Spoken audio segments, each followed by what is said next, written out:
Yo empecé en el año 73, 3 meses nada más entrar de paro en la fábrica, ya sabía lo que tenía en esta fábrica.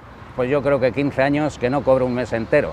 Iristen da momentua, 42 lagun ez gaituztena berritzen, eta hor borrokaren bitartez eta ez dakizet lortu zen berriz ere gu urtebete baina lehenago sartzea. Ha primado sobre todo por parte del lab el empleo, condiciones, la jornada laboral. Ikusten dena da, garbi, enplegua estabilizatzeko indar bat egin dela hor, eta baita ere baldintzak. Todo esto se ha conseguido pues, con la lucha. Gu kaleratuak izan ginenean, 42ak, kanpatuta egon ziren, hor ofizina nagusietan, komite guztia, eta hor bai sentitzen dezula zure atzean norbait dagona, ez, taldearen indar hori edo. Creo que nosotros conseguimos algo en cuanto a conseguir la fábrica que funcione como está funcionando, a costa de sacrificios por parte de todos.